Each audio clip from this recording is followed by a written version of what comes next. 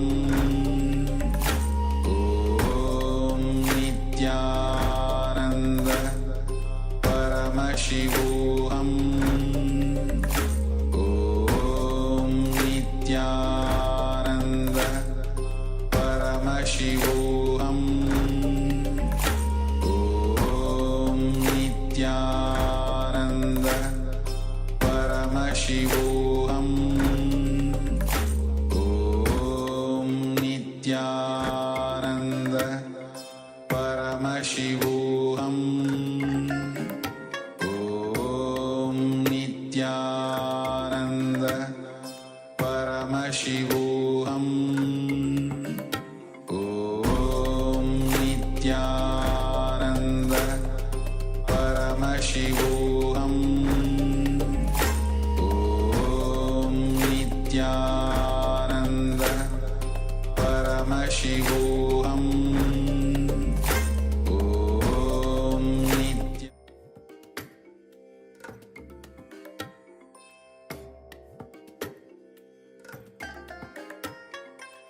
I bless you all. Let you all open all your three eyes and manifest the powers of Mahasadashiva. Om Nityananda Paramashivoham Om Nityananda Paramashivoham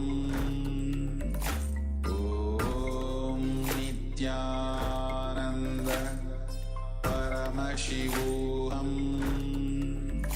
Om Nityananda Paramashivoham Om Nityananda Paramashivoham Om Nityananda Paramashivoham Om Nityananda Paramashivoham Om Nityananda Paramashivoham Om Nityananda Paramashivoham Om Nityananda Paramashivoham Om Nityananda Paramashivoham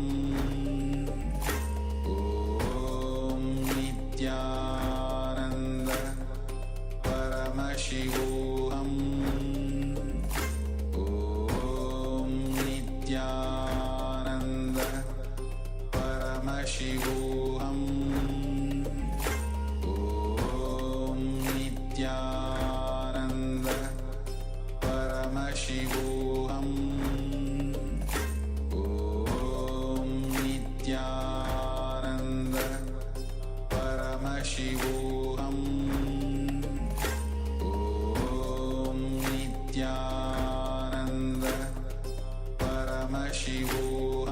Paramashivoham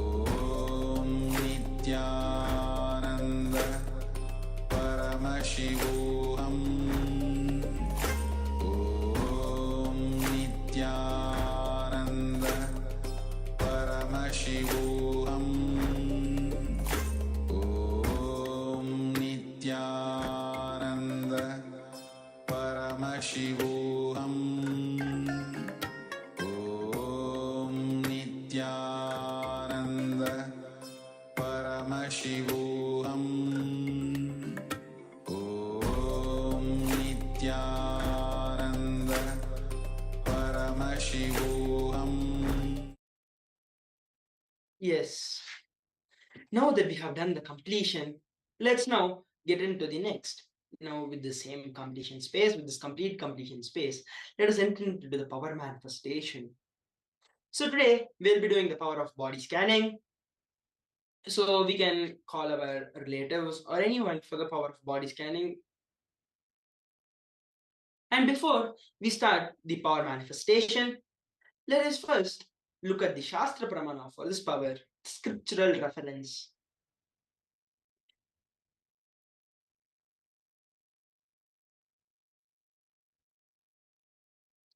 Om Swadehe Jagato Vapi Sukshma Sukshmatarani Cha Tattvani Yani Nilayam Dhyatvante Vyajyate Para.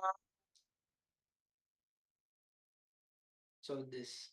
Let's now enter into the power of body scanning.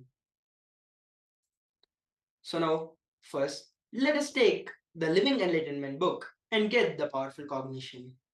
Let's take some time, get your Living Enlightenment book and open it, pray to Swamiji and open the book and then get your powerful cognition. Let's just take some time for it.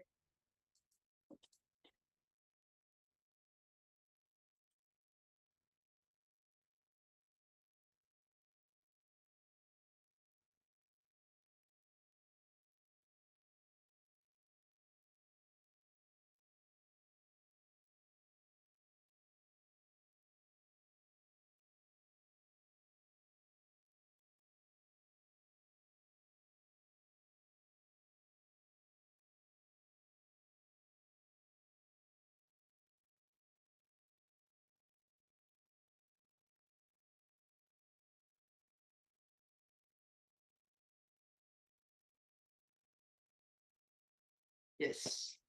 So now that we have got our powerful cognition, let's get into the power manifestation. So you can call your relatives or your friends and then make them sit in front of you. Or they can even be somewhere else, you can call them. You can call them and then you're going to be scanning their food habits. So let's start the power manifestation. Ask Swamiji, ask Paramashiva to reveal what is it that they are having, what are the food habits they are having, and then whatever is revealed, pen it down, and then let's verify it in the end. So let's start.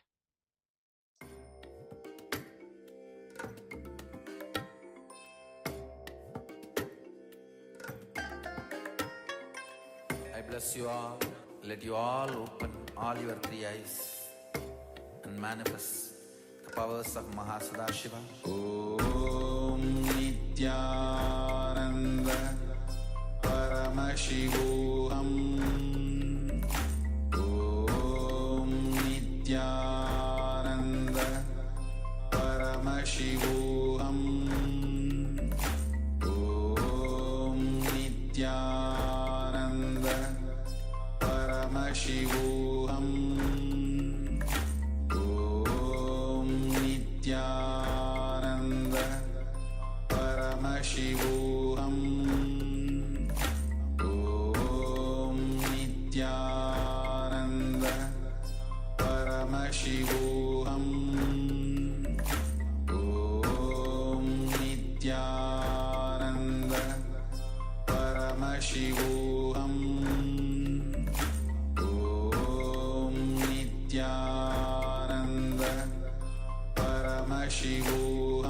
Paramashivoham.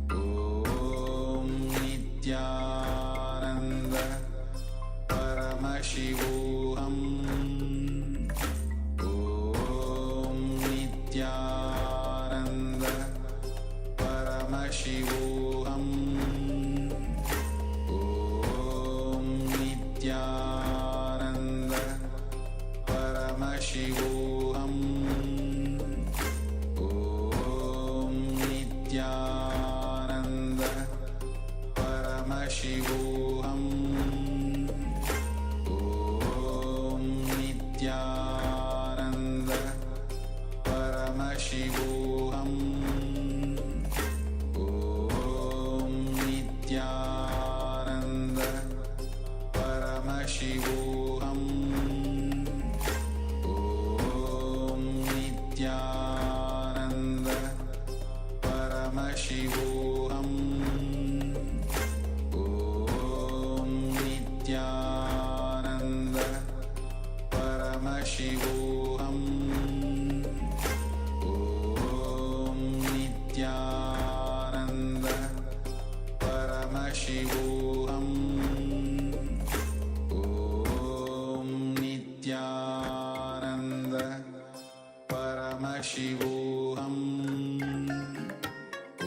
Om Nityananda Paramashivoham.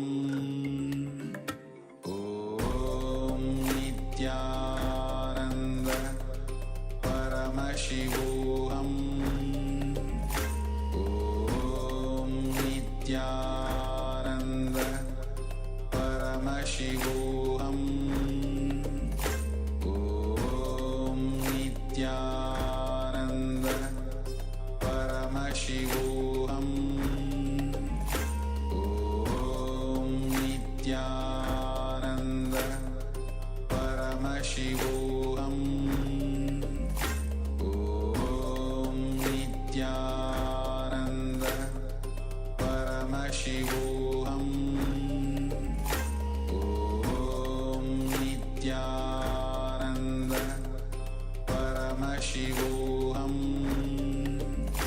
Om Nityananda Paramashivoham.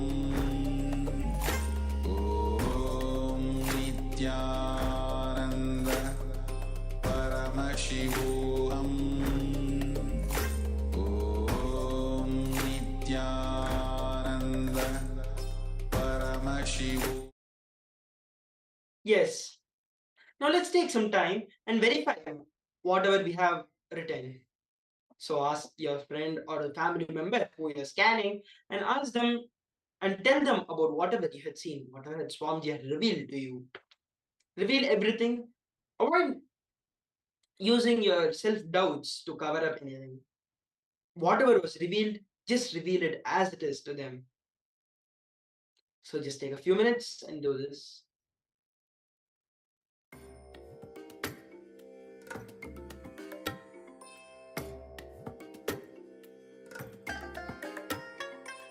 I bless you all.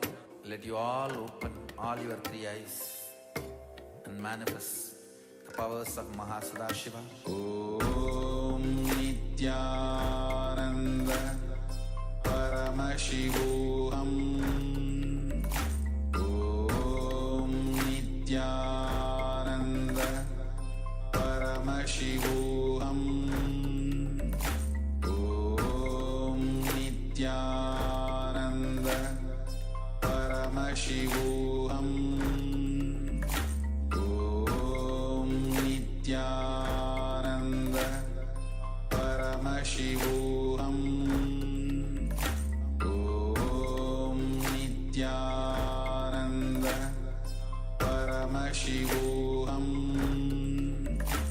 Om Nityananda Paramashivoham. Om Nityananda Paramashivoham. Om Nityananda Paramashivoham. Om Nityananda Paramashivoham. Om Nityananda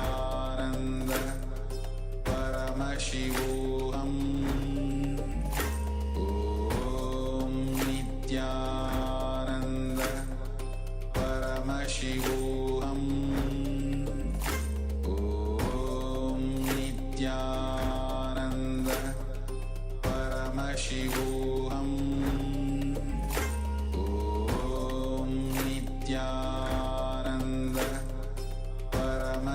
Paramashivoham. Om Nityananda Paramashivoham. Om Nityananda Paramashivoham. Om Nityananda Paramashivoham. Om Nityananda. Yes. Now that we have verified, let's get into the second round. Let's again, you can call someone else maybe, and then ask them, and you're going to be scanning their food habits.